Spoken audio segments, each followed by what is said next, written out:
Today, we are going to look at the Custom Fields page. To get to the Custom Fields page, come over here to the hamburger menu and select Control Panel. Buttons in the Control Panel are in alphabetical order, so just look through until you see the button labeled Custom Fields. This is the Custom Fields page. Here's where you can label your custom fields. This dictates what the name of the custom field is on the Create Tracking page, the User Edit page, and other pages and documents that feature custom fields. So for example, here our custom field 1 is named Account Number. So if we go to the Create Tracking page and look at our custom fields, we can see that custom field 1 is named Account Number. This is where you can set the default values for the custom fields at the company level. There can be different values in the custom fields at different levels, and that's where these checkboxes come in.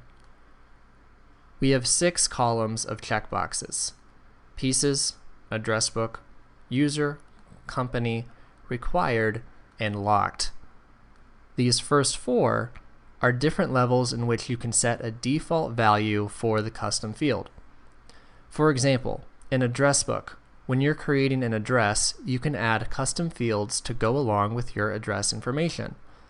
So if I have these first 5 checkboxes checked under Address Book, that means that if I'm in Create Tracking and use the Address Book lookup to pick an address and that Address Book item has custom field information, then that information would automatically fill in the custom field text boxes on that page.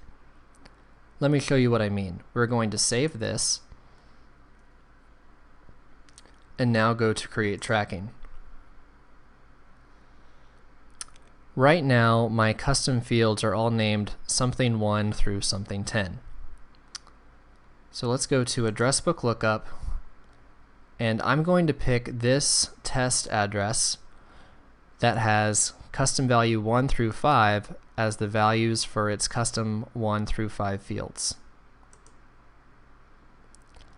As you can see, that Address Book custom field information automatically filled in my custom fields down here. Instead of something 1 through 5, I now have custom value 1 through 5 because that was the custom field value in my Address Book item.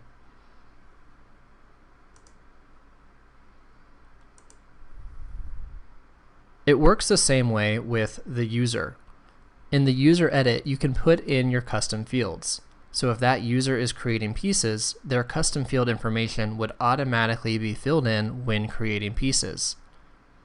If you check the checkboxes in Company, then the default values over here will be used. These are the default values at the company level.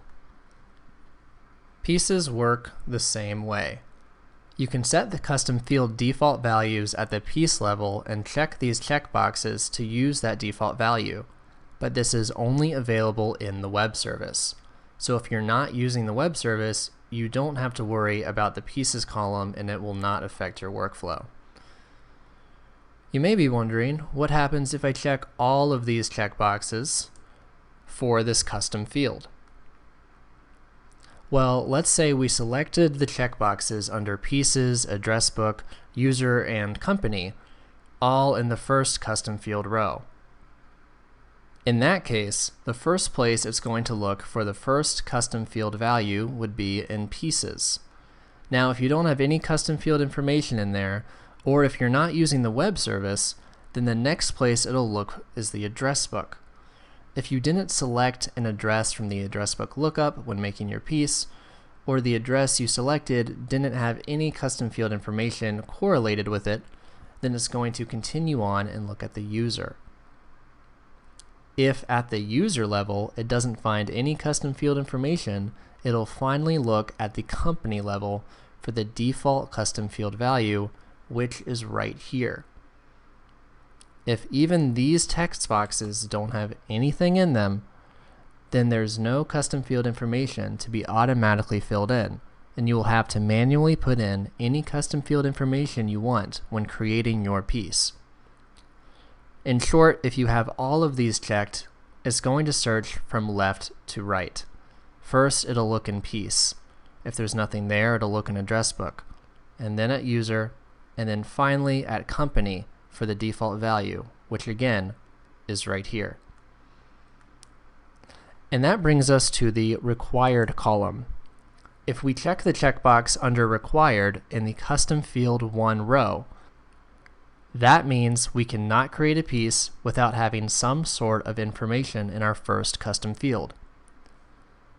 That information can be automatically filled in by any of these guys if you have them checked off in the custom field 1 row, or you can fill it in manually when creating the piece. But let's say you don't want the custom field to be changed by the user when manually creating the piece. What if you want it to be locked on a certain value, say from the user or a company, or maybe have it locked at no value because you don't want any information to be put in there?